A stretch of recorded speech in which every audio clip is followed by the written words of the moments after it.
is it muted? We're good now.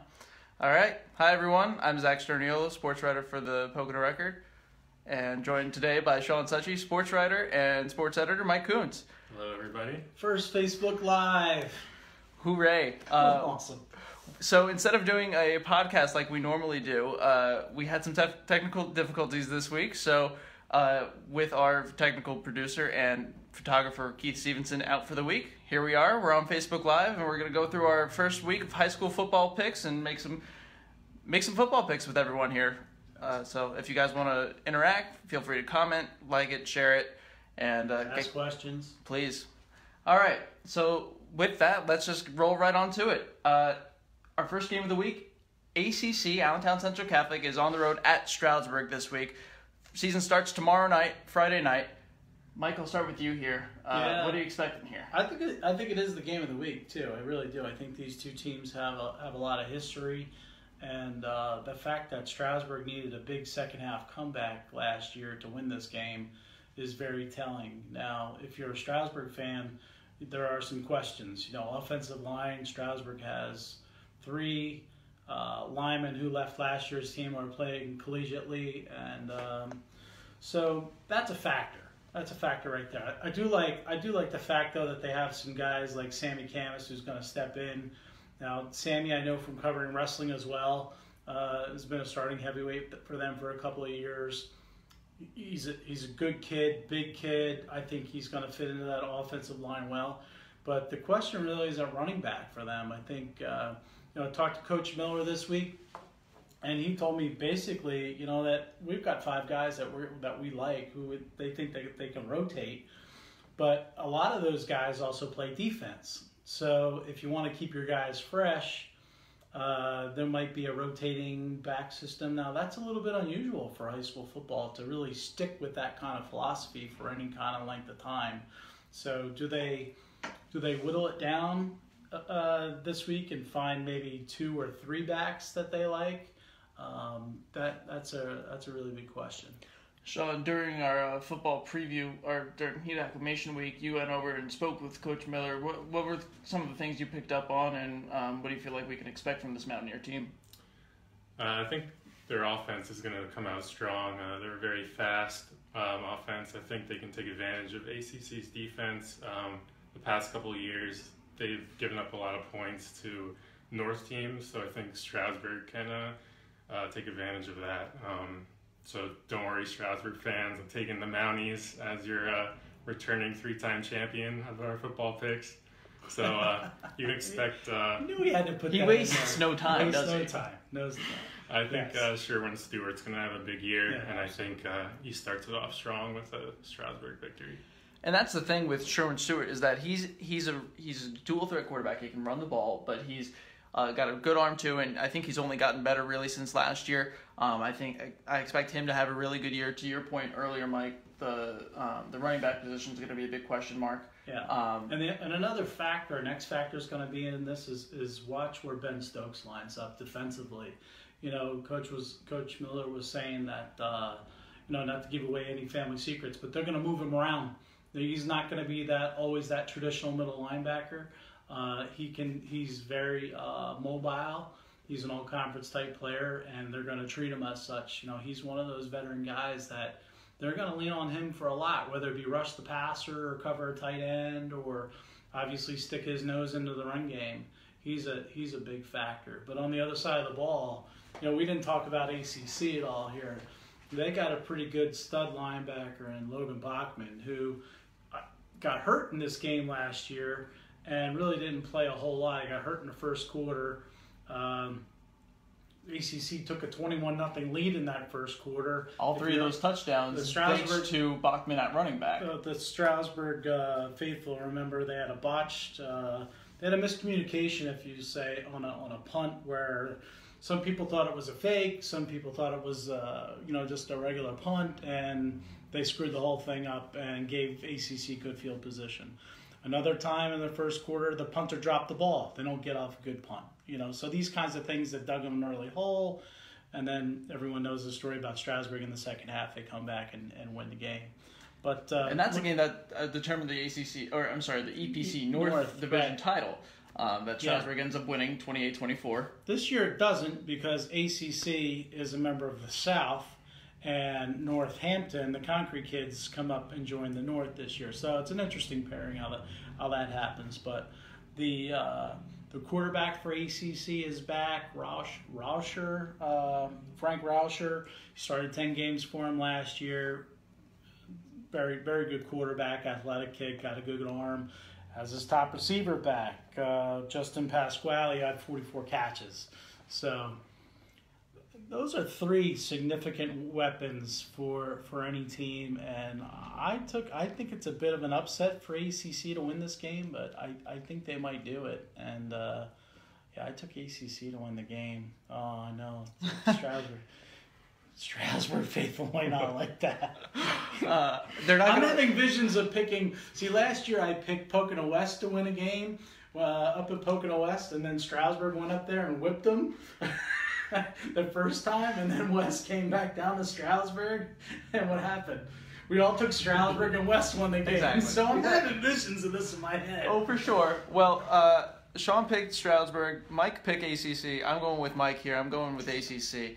I think Bachman was just too powerful of a force last time around. He was responsible for those 3 touchdowns in the first quarter, and 21-0 with him, and then without him, ACC kind of fell apart. And if Bachman's healthy, I'm expecting ACC to run away with this one. Not run away with. Let me reel that back. Oh, wait a minute. It's on live now. I know. You heard him say run away. Let me pull that back. But I do think that ACC is going to be the stronger offense, and I think that's going to win this game. Let's move on to our next game. Nazareth at Pocono Mountain East. Shawn, you were back up there again. And as a Cardinal graduate, I feel like we should rightfully start with you on this one. Okay. Yeah, the Cardinals did look good in training camp and stuff. I think they can stick with Nazareth for a half, but I do have to go with the Blue Eagles. I think they'll put up some points in the second half and come out ahead. They have their quarterback back, and Anthony Harris, he had a great year as a sophomore. They lost their best player in Dotson, though, the wide receiver. He's with Penn State now. So I think if Tristan Hillman can make some plays on defense, maybe force some turnovers, the Cardinals can get the upset, but I got to go with Nazareth. Yeah, I think the big X factor here for Pocono is who picks up the slack for Praise Andrews. You know, it's I'm just going to pull a number out. I think he was probably 75% of their offense, and what he was able to do, run the ball between the tackles. I mean, just a tough kid who it's hard to find those kinds of guys. So who's going to be the next Praise Andrews? We don't know right now. But, for me, it's Nazareth to win this game. I think I don't underestimate the job that Rob Milosky's staff does up there. You know, the fact that when they went into 2017 and no one gave them a hope, you know, to really do much of anything, and the fact that they won 4 football games really says a lot to those guys who are, you know, kind of behind the scenes, the assistant coaches who don't get any, notoriety or mention or headlines in the newspaper. They're motivators, and they coach football, and they're damn good at it. So Nazareth wins this game. I think, though, it would be interesting to see what Pocono Mountain East does over the course of the year. Do they win 4 games? Do they win 5 games? Do they win 6 games? You know, that's we'll see if they can take a step with losing such a significant player like Praise. Right, and it was a really fantastic year last year. I don't, to your point, I don't really think anyone had them going into Week 10 with a chance to make the district playoffs. They end up going into that game 4-4, lose that final game of the regular season, but still end up playing a postseason game, Eastern Conference playoff game. So it was a great rebound year for Pocono East last year, but I would be surprised if they're able to take down Nazareth in Week 1 here today, or tomorrow night, rather. So let's move on to our next game. We've got Pocono Mountain West on the road. They're at Easton tomorrow night. Mike, we'll start with you here. It's the toughest place, one of the toughest places in the conference, in my opinion, to play. You know, there's just something about the town of Easton backs its football program like few others do. It just has that electricity about it. I think about the games of Ed Christian's Cavaliers some time ago. They put together some very good football program. Some teams, if I should say. And thinking back to the Shawn Jarrett days and some players back then, and they just couldn't hang with Easton, and Easton's just that they produce these kinds of teams. Last year they won 8 football games, and think about the schedule that the Red Rovers play, in the South, and the fact that they were able to win 8 football games. I don't think with what West lost, with all the seniors that they lost, with the Dylan Della Valleys, with the Mussenden, type player, the Greg Bensley, what he did, just on one side of the ball playing defense, the way he would, could take over a game. The offensive lineman that they lost, I think this is going to be a rebuilding year for Jim McCarroll. And he'll do a good job with it, and he'll groom some guys, and they'll find out who can. I think tomorrow night for them is basically, and for a lot of coaches, you find out who can play and who can't, and maybe if you think you were solidified in a spot, whether it be on the offensive line or secondary or whatever, maybe you play a couple of guys and you get a look. I was up there at Pocono West during heat acclimation week, and Jim basically said as much. It's going to be an interesting week 1 because of that offensive line. You lose 4 of your 5 starters from last year on that line. The only returning starter being Guy Gilliard brings you a lot of size at guard. I believe he's 6'6" or 6'7", 400 pounds. It's a big guy to get through, and I think he's going to help protect new quarterback Lawson Bray coming in, replacing Della Valle. And then behind him, you've got Caleb Monaco running the ball, along with Dion Marshall in the backfield there. And I think that's going to be a decent duo, but I don't know that they can really replace what you lose with Matt Musenden and Jonathan St. Hilaire getting out of that backfield. And with only one guy returning on that offensive line, where you have a ton of experience, you had a ton of experience, and now that's gone. I think that makes a big difference in this conference, and so it's going to be a tough matchup for Pocono West Friday against Easton here. So I am taking the Red Rovers. Shawn? Yeah, for sure. Just a real tough game to start after losing so many senior starters out there. There's going to be a lot of inexperience on the field, especially on the road too. So you just got to go with Easton here. All right, let's move on to our next game. We've got East Stroudsburg North. The Timberwolves are on the road at Freedom to start their season tomorrow night. It's a big challenge heading into Freedom. Just to start the season, you got rookie coach Derek Shaler taking over after David Castillo takes the defensive backs coaching position over at East Stroudsburg University.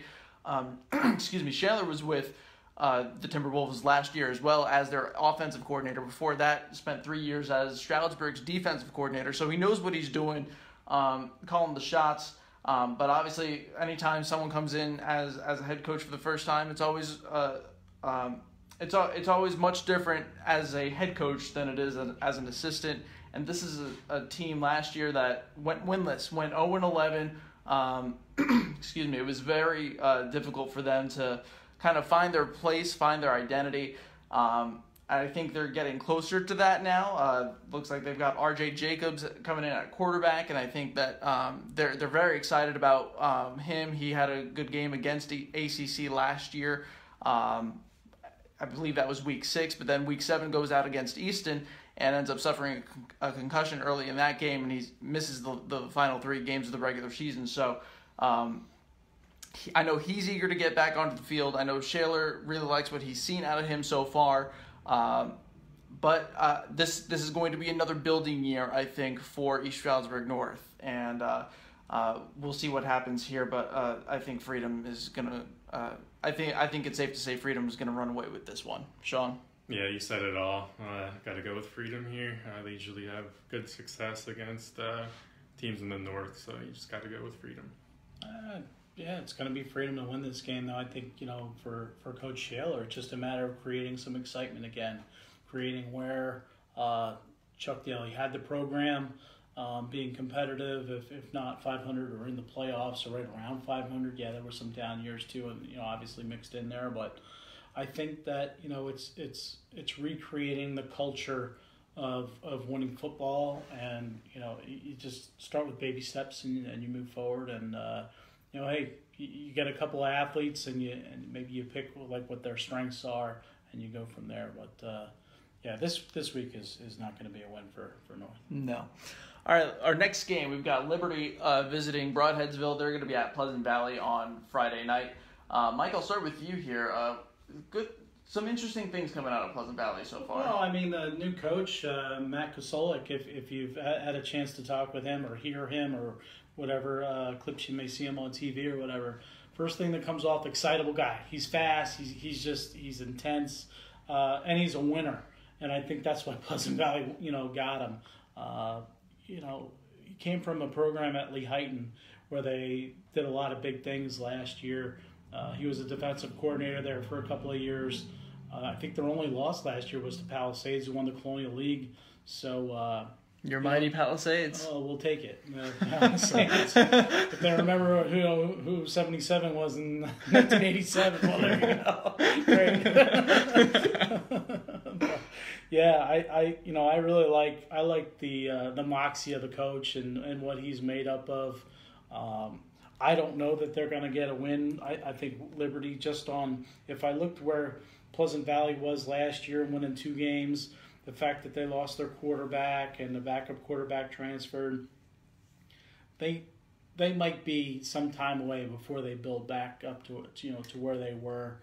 But I got to go with Liberty on this one. Shawn? Yeah, I agree. PV just had a ton of injuries last year. I think they'll do better this year, but I just can't take them in week 1 and going Liberty.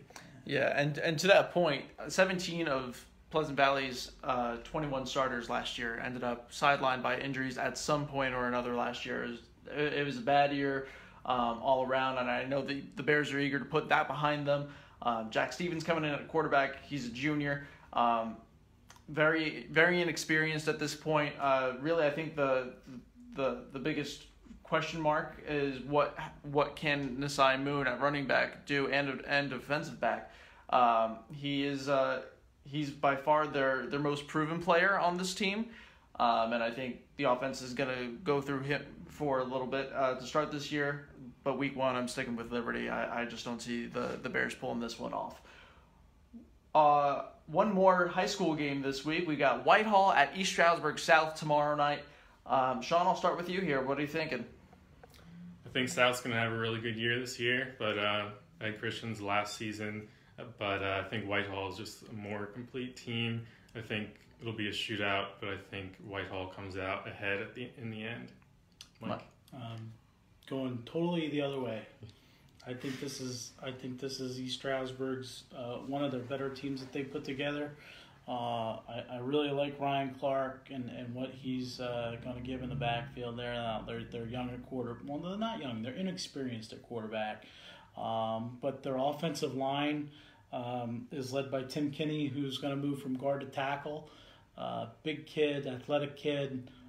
Very much the vocal leader, if you will, of the offense, whereas Ryan Clark is he's the I'll show you how to do things, and he's not the barker of the group, if you will. But I saw him work out a little bit this summer in team practice, and he looks fantastic.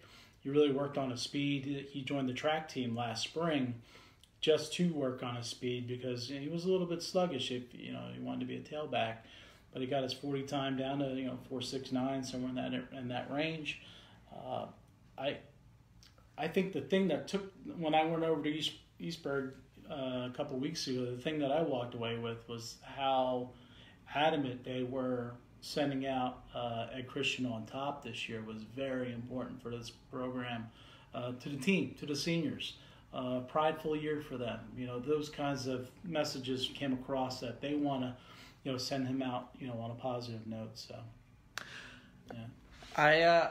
I really like this East Stroudsburg South team this year. To your point, I think they're pretty well rounded, especially at the offense right now.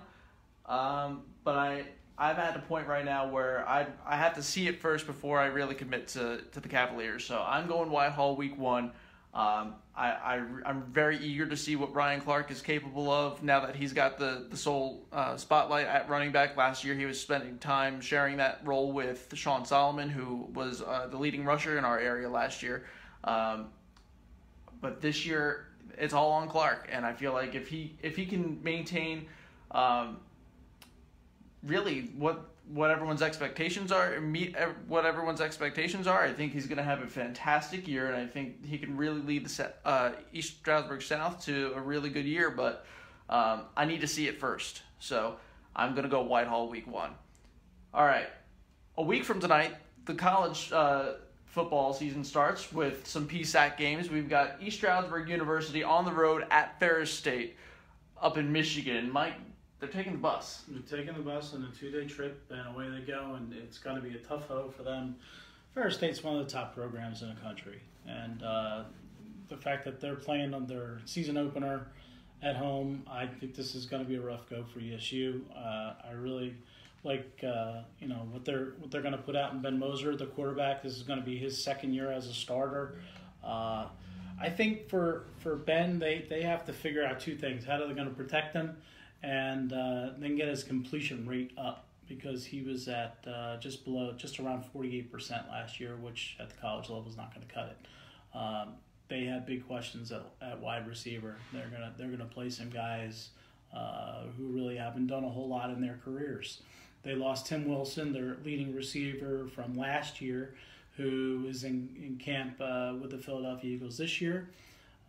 Fantastic player. So now it's the next guy. And who is going to be that next guy, that remains to be seen, because right now the only guys that they have on their roster were guys who have like 15 catches or less last year.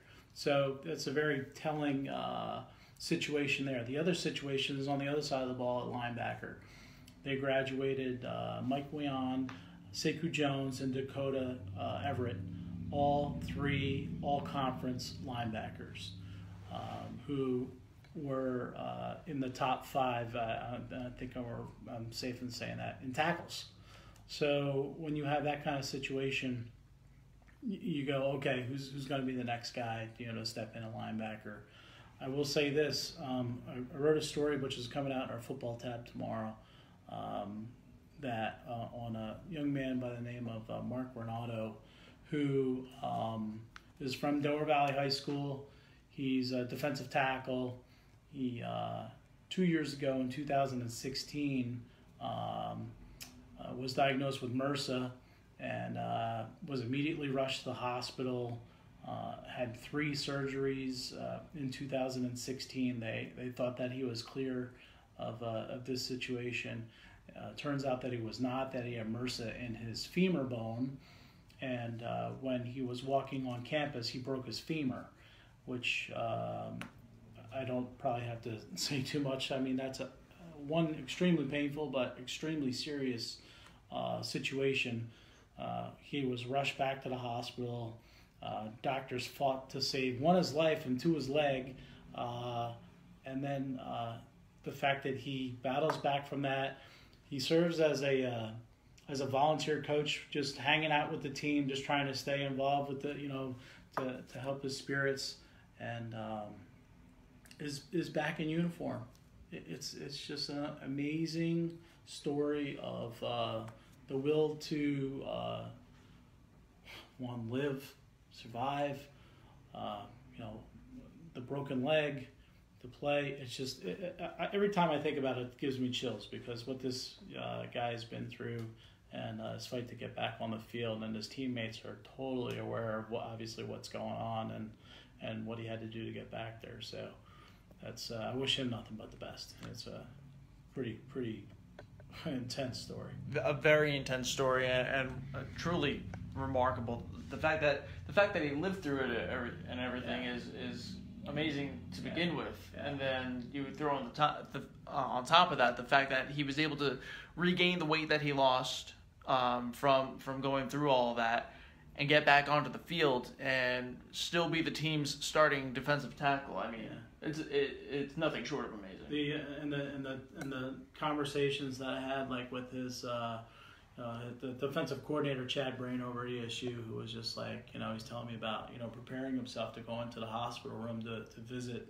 this young man, and obviously he's lost some weight at that time, and you as a coach, you have to prepare yourself. It's not they're not even thinking about football. At one point they're just thinking about, like I said, about saving his leg and saving his life, and wow, really, really heavy stuff. Very.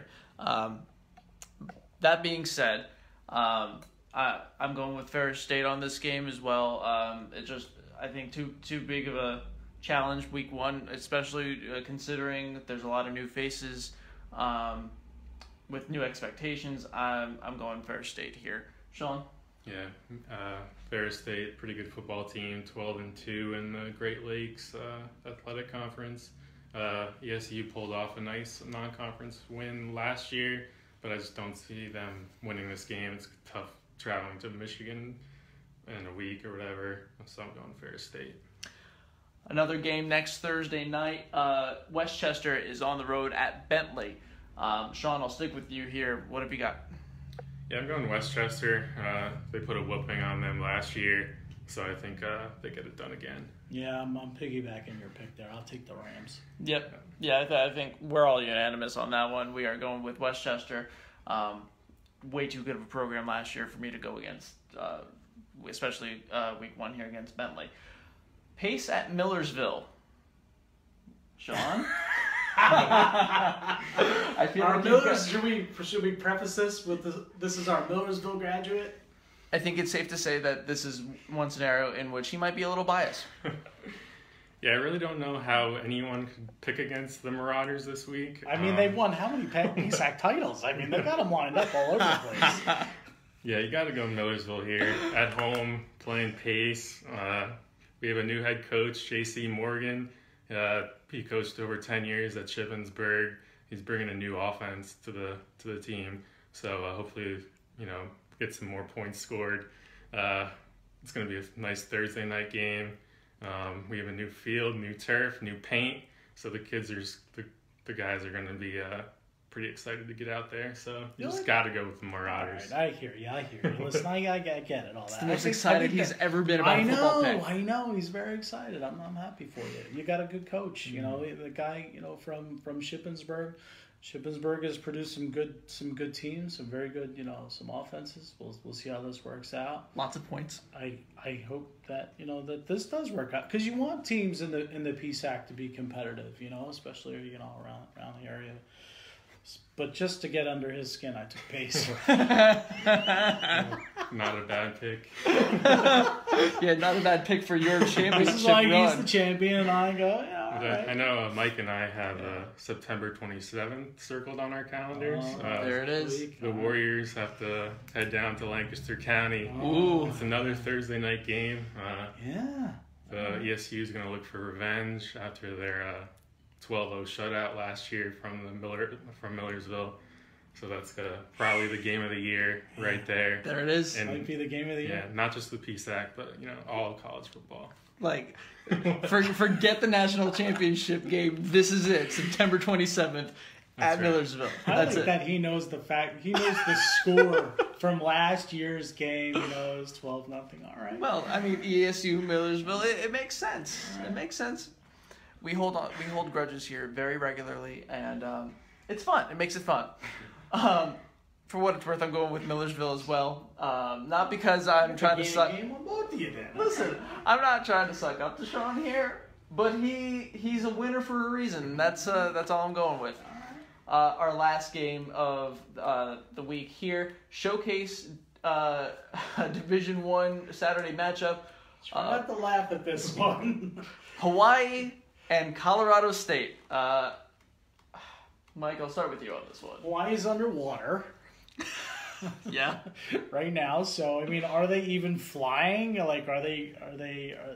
I don't know how they're practicing. If that's a great with this point. hurricane, that's going on out there right now. So I'm taking Colorado State. I don't This is something about. I picked against Colorado State last year, I think early, and I just I live to regret it. So I'm not picking against them. Shawn? Yeah, it could be an emotional game for them playing, with Hurricane coming, but Colorado State at home. Both teams usually have good offenses, but I'll stick with the home team. Yeah, a lot of points.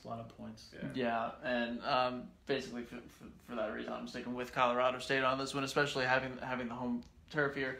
Hawaii is always kind of at a disadvantage because they have to travel as much as they do. This one, I feel like, plays right into Colorado State's hands, especially given the circumstances right now. All right, so that's 10 games. We've got our first picks in the books for They'll be in tomorrow's the season. paper. They will be in tomorrow's paper. Season previews in tomorrow's paper. Yes, please check that out. We've got our 2018 football tab. We've got stories from all of the schools in Monroe County previewing the football teams as well as Penn State. We'll be posting them online as well. You can check out PocoRecord.com for stories on each team. Also, what am I forgetting? Oh, the week 1 preview, of course, will be in Friday's paper. Yes, and Mike will have that up online tonight, Thursday night, and then available to read in tomorrow's paper. Let's recap these picks one more time. Allentown Central Catholic is at Stroudsburg. I've got ACC. Mike's got ACC. Shawn has Stroudsburg. Nazareth at Pocono Mountain East. All three of us went with Nazareth. Pocono Mountain West at Easton. All three of us went with Easton. Freedom hosting East Stroudsburg North. We're all going with Freedom on that one. Liberty at Pleasant Valley. We're all sticking with Liberty. Whitehall at East Stroudsburg South. Shawn and I are sticking with Whitehall, but Mike has faith in the Cavaliers, and he's going with East Stroudsburg South. College football, ESU at Ferris State. Unanimously, we're going with Ferris State. Westchester at Bentley. We're all going Westchester. Pace at Millersville. Shawn and I are going with Millersville, and Mike, just for the heck of it, just to dig, he's going with Pace, and then Hawaii and Colorado State, we're all going with Colorado State. So we're gonna be back doing this Facebook Live again next Thursday, same time. You can, if you'd like to check out previous editions of the podcast that we do, it's the Pride of the Poconos that's available on iTunes, Stitcher, Google Play.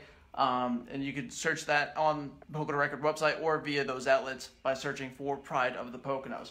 That's all we've got for today. Until next week, take care.